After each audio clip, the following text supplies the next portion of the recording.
Di sini ada yang main game, coba sebutin dong game yang sedang kalian mainkan di kolom komentar ya. Halo Pops, balik lagi bersama aku Popportman, dimana di sini aku akan menceritakan alur cerita film yang pastinya seru. Kali ini aku akan menceritakan alur cerita film Minecraft The Movie. Film ini mengisahkan petualangan 4 individu yang secara misterius terlempar di dunia overworld melalui portal ajaib. Di dunia kubik yang penuh keajaiban ini, mereka harus bekerja sama untuk menghadapi berbagai tantangan dan musuh, termasuk piglin dan zombie demi menemukan jalan pulang. Ya tak usah berlangsung lama-lama lagi, kita langsung simak saja ceritanya. Tapi tunggu dulu, jangan lupa pamit ke ibu kalian karena kalian akan menghilang selama 10 menit ke depan. Musik. You slept away the morning, the things that you would miss, like laughter from the kitchen, or a memory like this, that bukan mesa seres, bukan cinta. Aroma 100. Dia adalah Steve yang diperankan oleh Jack Black. Sejak dirinya masih kecil, Steve sudah menyukai tambang. Namun anak kecil dilarang masuk. Dan kini Steve sudah beranjak dewasa, bukan dewasa lagi nih mah, tua. Bekerja di sebuah desainer bangunan yang menurutnya sangat payah. Karena Steve sudah tua, dia memutuskan untuk pergi lagi ke tambang. I was unstoppable. Turns out my adventure was just beginning. Setelah menggali dan menggali, Steve menemukan 2 kubus yang bersinar. Dan jika itu digabungkan, maka portal ke dimensi lain akan terbuka yang merupakan dunia overworld. Steve merasa kagum melihat dunia yang semua serba kotak, hingga hewan seperti lebah dan domba pun juga kotak. Dan di sini Steve juga bebas membangun-bangun. Steve membangun rumah yang bahannya penuh dengan bulu domba pink. Dengan teman barunya yang seekor serigala yang dia beri nama Dennis, Steve membangun berbagai macam bangunan di overworld. Hidup begitu indah di dalam sini hingga tak terasa waktu sudah berjalan begitu cepat. Hingga suatu saat Steve menemukan batu api yang jika digabungkan akan membuka portal baru ke dunia yang baru juga. Dunia ini dipimpin oleh penyihir piglin. Karena kebodohan dari Steve, kubus paling sempurna kini berada di tangan piglin. Dengan itu dia bermaksud akan membawa seluruh emas yang ada di dunia tersebut. Sedangkan Steve dan Dennis di penjara. Steve berhasil kabur dan mengambil kubus, meminta Dennis untuk membawa kubus itu ke bumi untuk meminta pertolongan karena keselamatan dunia overworld ada padanya. But we had a world to save. So we ran all the way back to Dennis masuk ke dunia manusia dan menyembunyikan kubus di bawah kasur Steve. Dan itu membuat pintu ke portal overworld tertutup. Scene berpindah pada Gareth Garrison, seorang juara game arcade tak terkalahkan pada tahun 1980, yang kini dirinya menjadi pemilik toko game arcade yang miskin karena sudah mulai sepi pemain.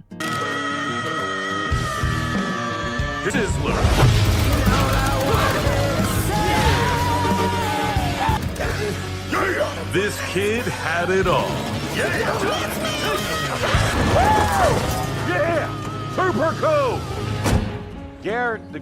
Gareth mendapatkan info bahwa di tempat pelelangan barang bekas terdapat game konsol yang langka, yaitu Atari Cosmos keluaran 1980 yang membuat dirinya harus merogoh harga $950.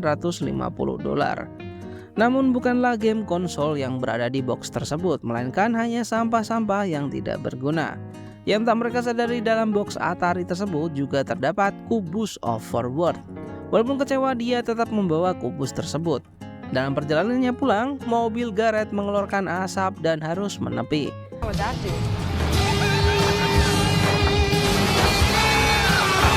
Diperlihatkan lagi karakter baru bernama Natalie dan adiknya Henry yang baru berpindah di kota ini. Perumahan di samping toko mainan milik Gareth. Rumah baru yang mereka tinggali merupakan bekas rumah dari Steve yang kini terjebak di dunia piglin. Henry pergi menaiki sepedanya menuju sekolah dan menemukan toko mainan milik Gareth. Tampak sekali dari raut wajah Henry yang sangat menyukai toko ini. Gareth menawarkan kursus Game of Life dengan patokan harga per jamnya $500. Tentu saja Harry tidak mau melihat Gareth saja gagal dalam hidupnya. Henry pun pergi dengan meninggalkan pizza yang dibuatkan oleh kakaknya. Sesampainya di sekolah, Henry berada di ruang kepala sekolah bertemu dengan wakil kepala sekolah, Marlene. Dia sangat senang karena Henry satu-satunya murid yang terdaftar setelah reputasi sekolahnya mendapatkan bintang 1. Pelajaran pertama di sekolahnya adalah seni. Gambar pisang roketnya dihina oleh gurunya karena jelek. Juga dibully oleh teman-temannya karena ingin menjadi ilmuwan roket. Check it out. New kid thinks he's a rocket scientist. I'd love to be rocket. Henry pun membuktikan bahwa dia bisa membuat sebuah roket. Percobaan roket pun berhasil disaksikan oleh teman sekelas dan gurunya. Namun pendaratannya tidak mulus, yang hasilnya roket jatuh ke sebuah gedung dan mengenai maskot gedung tersebut hingga ambruk, yang dimana itu tempat kerja kakaknya, Natalie. Henry dimarahin oleh Marlene, hanya bisa lolos jika keluarganya datang menjemputnya. Henry yang tidak mempunyai ayah menelpon Gareth untuk berpura-pura menjadi pawannya dengan bayaran $26. Gareth pun datang ke sekolahnya dan menjemput Henry. Di dalam tokonya, Henry melihat ada yang bersinar, itu adalah kubus Overworld. Terdapat tulisan dari Steve, jangan mencoba menggabungkan kubus tersebut jika kamu mempunyai usaha yang sukses, karena kamu akan berada dalam tekanan. Belum sempat membacanya, Henry sudah menggabungkan kubus tersebut. Natalie pun panik karena adiknya hilang dan tidak kunjung pulang. Kubus itu membawa Henry dan Gareth ke sebuah tambang yang nggak tahu kenapa tiba-tiba Natalie dan Dawn, pemilik rumah, juga berada di sana. Here. Who's this guy? He's my new mentor.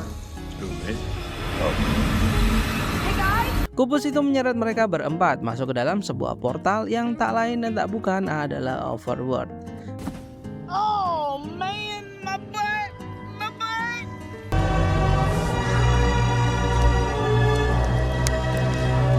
Ketika mereka sedang berfokus pada domba, satu entitas dari Overworld dengan jubah hijaunya diam-diam masuk ke portal, yang itu akan menuju ke tambang di bumi.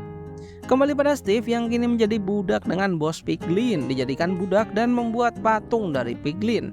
Terbukanya Overworld kini tercium hingga di negeri ini. Steve kabur dan menyerang, namun itu sia-sia karena Dennis sedang disandra. Ya, padahal dia baik-baik saja di bumi.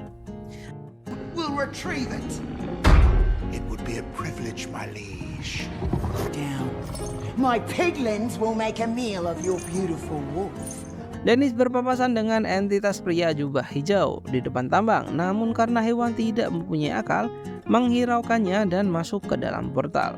Tiba-tiba dalam Overworld dunia menjadi gelap. Gareth mencoba untuk menegarkan yang lainnya, namun sebenarnya dialah yang paling takut. Tiba-tiba dari atas mereka dihujani oleh panah api yang entah dari mana. Itu merupakan para zombie tengkorak yang mengendarai laba-laba. Semua berlarian, Gareth terjatuh di sebuah lubang di tanah. Sedangkan tengkorak itu karena kebodohan mereka sendiri tumbang satu persatu. Henry berhasil membuat bangunan dari balok, membuat para zombie tersebut kehilangan jejak. Gareth mencoba untuk lari menuju bangunan yang dibuat oleh Henry, membawa kubus bersamanya. Namun tengkorak itu memanah dan mengenai kubus tersebut hingga cangkangnya hancur dan portal tertutup. Para tengkorak dan zombie berada di luar bangunan. Untuk yang belum tahu tentang game ini, ketika malam hari tiba, para tengkorak-tengkorak dan zombie itu akan bermunculan dan menyerang karakter lain. Itulah yang terjadi sekarang. Zombie itu terus spawn di atas gedung setelah Steve datang untuk menolong mereka. Dengan tinjuan-tinjuannya, zombie tersebut berhasil dibuang keluar bangunan oleh Steve. Matahari pun muncul, malam berakhir dan para zombie kini terbakar karena sinarnya. Dikarenakan kotak kristal yang untuk meletakkan kubus hancur, maka jalan untuk menuju bumi tertutup selamanya. Namun semua itu bisa digantikan dengan cara pergi ke dunia Piglin, yang dimana pergi ke sana dengan tangan kosong merupakan bundir. Dan untuk membawa perlengkapan, mereka akan pergi ke Midport. Salah satu penduduk di Midport merupakan entitas berjubah hijau yang kini berada di bumi. Dan sebagian peradaban ini merupakan buatan dari Steve. Steve menunjukkan bagaimana cara membuat makanan. Sangat simpel, hanya menggunakan ayam yang disiram menggunakan lava. Dan jadilah ayam panggang. Namun harus didinginkan dahulu karena itu sangat-sangat panas. Gareth yang merasa dirinya kuat memakan ayam itu dengan kondisi yang sangat panas agar terlihat keren di hadapan Steve. Walaupun itu semua hanya acting karena sebenarnya itu sangatlah panas. Di dunia Piglin dia mengeluarkan General Chaga. Itu adalah babi armor mesin pembunuh mereka. Mata-mata mereka mengatakan bahwa Steve dan kawanannya pergi ke Midport dan berkhianat. Karena itu Piglin mengutus Chaga agar membawa pasukan terkuatnya, membawakannya kubus dan membunuh mereka. Natalie beranggapan bahwa adiknya Henry suka mengacau dan meminta Steve untuk membuat peta di dunia berbahaya ini. Ketambah lagi Henry sebelumnya meledakkan maskot di tempatnya bekerja. Henry mendengar percakapan itu dan merasa sakit hati. Steve masuk ke sebuah toko barang-barang unik untuk membawa perlengkapan yang digunakan untuk melawan Piglin dan kawanannya. Yeah, right.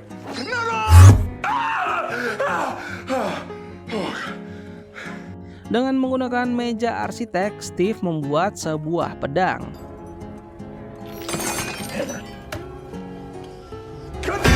Dan Henry membuat sebuah peluncur. Garrett kini membawa kubusnya, menawarkan sesuatu kepada Steve. Jika dia memberitahu lokasi harta karun di Overworld, maka dia akan memberikannya kubus tersebut. Dengan ubur-ubur terbangnya, para pasukan Piglin kini telah sampai di Midport untuk mengambil kubus.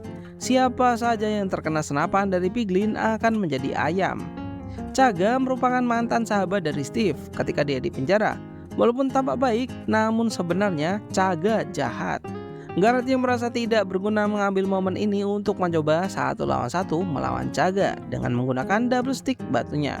Namun konyolnya terlalu banyak gaya, malah Steve yang kena pukulannya. Tak mau kalah, Dawn dan Natalie mengambil pacul dan memacul perut Piglin, tapi kulitnya terlalu keras. Garrett tumbang dan terpojok. Golem pun datang dan meninju Chaga hingga terpental. Steve sudah sadar dan memberikan aba-aba untuk mengikutinya. Steve membawa Garrett dan Henry ke atas gedung dan menyuruh mereka pergi ke sebuah gunung. Dengan menggunakan sayap di punggungnya, Henry berhasil terbang. Ya, walaupun awalnya ragu. Pasukan Piglin sudah mengejar di belakang. Steve yang hanya mengambil 3 sayap terjun ke bawah tanpa ragu dan berhasil mendarat di punggung Garrett. Mereka kini bertiga terbang menuju gunung. Lah, Natalie dan Dawn ditinggal. Tidak tinggal diam, para pasukan Piglin dari udara mengejar mereka menggunakan ubur-ubur terbangnya. Tonton aja lah ya aksinya.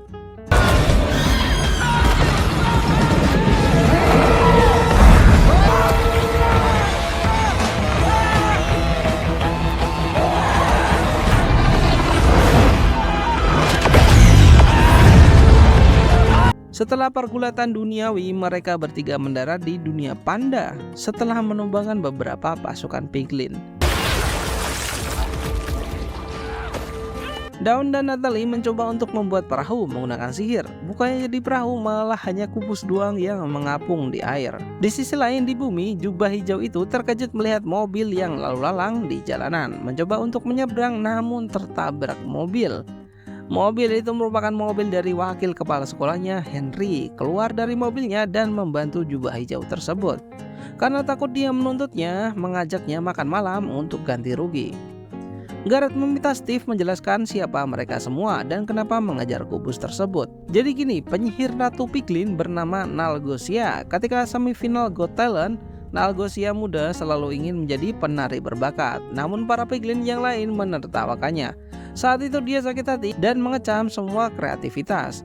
Dan jika dia mendapatkan bola itu, kubus, dunianya akan berkembang dan dunia yang indah sekarang ini akan hancur dan layu. Karena Jenderal Chaga gagal, Nalgosia memerintahkan jenderal baru yang lebih besar, yaitu The Bright Hawk.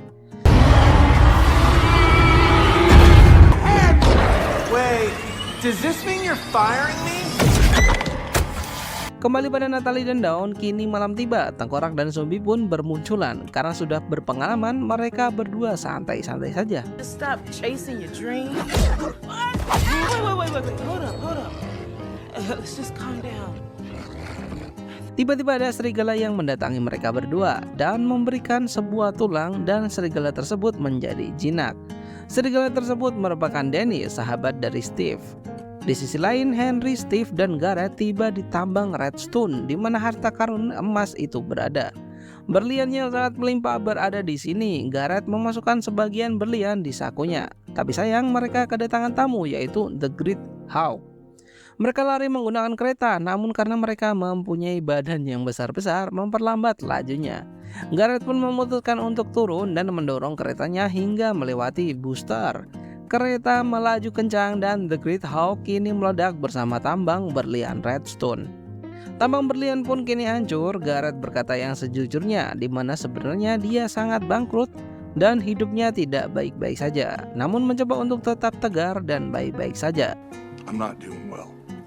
I'm bad. Biarinlah ya, itu wakil kepala sekolah kencan sama pria baju hijau ini. Kini mereka berada di area bernama Hutan Mansion dan Steve menjelaskan denahnya hutan itu mempunyai 3 lantai. Lantai pertama dimuat dengan vindikator pembun-bun berkapak. Lantai kedua dipenuhi oleh evokers pengguna sihir gelap. Dan lantai ketiga menampung ruang jarahan dan disitulah kristal kubus berada, namun dijaga oleh Enderman. Jika mata saling menatap, maka kepala langsung meledak. Tidak dengan diam-diam, langsung barbar mereka masuk ke gedung Hutan Mansion untuk mengambil kristal kubus. Steve dan Gareth sebagai pelarian, sedangkan Henry bertugas untuk masuk ke lantai 3 mencari berbagai keperluan, tentunya kristal kubus. Gareth dan Steve tertangkap dan harus melakukan adu gelut di atas ring.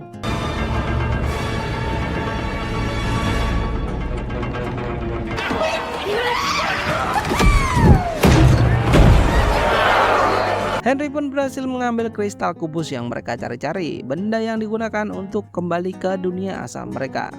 Ketika akan pergi, Henry bertemu dengan Enderman, seorang yang dikatakan Steve.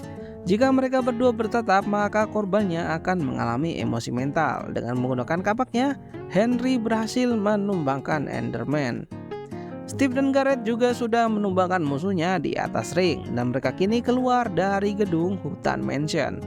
Belum sampai di situ, mereka harus berhadapan dengan Piglin, dan kini Nalgosia juga ikut turun tangan. Dengan menggunakan tongkatnya, dia berhasil menyedot kubus dari tas Henry. Pasukan Piglin membawa peledak. Steve dan Henry berhasil merebut salah satu balon udaranya, namun Gareth tertinggal. Alih-alih lompat, Gareth mengorbankan dirinya dan meminta untuk kisahnya diceritakan. Jembatan hancur dan Gareth pun juga lenyap. Ubur-ubur terbangnya mendarat sangat tidak mulus, membentur pohon dan terjatuh. Steve dan Harry terbangun di sebuah rumah, di mana itu merupakan rumah yang dibangun oleh Dawn dan Natalie. Setelah sekian lama, Steve akhirnya bertemu lagi dengan Dennis, serigala sahabatnya.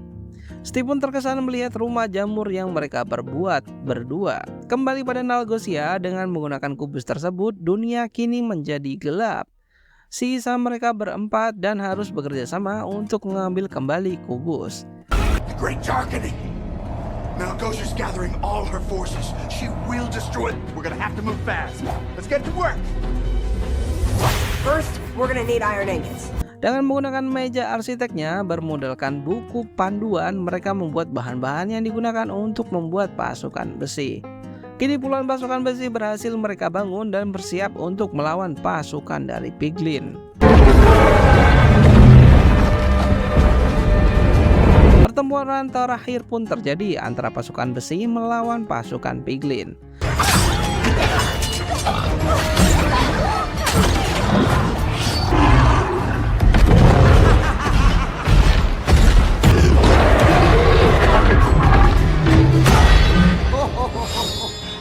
Steve pun kini harus melawan Nalgosia sendirian menggunakan baju sirahnya. Henry menggunakan bola teleportnya untuk menuju ke atas di mana kubus berada. Dawn pun tak ingin diam saja, dia membawa kawanan serigala yang dipimpin oleh Dennis. Gua melawan The Great Hawk. Ketika Henry akan mengambil kubus, The Great Hawk melancarkan meriamnya membuat Henry terjatuh. Dan seperti film pada umumnya, Gareth tiba menolong Henry dengan ubur-ubur terbangnya. Ubur-ubur tersebut mengeluarkan tembakan-tembakan dari mulutnya hingga menghancurkan bangunan tempat kubus berada. Kubus tersebut direbut kembali dan Nalgosia harus tunduk di hadapan Steve atas kekalahannya. Berusaha untuk menipu Steve, namun Steve tidak akan terpancing.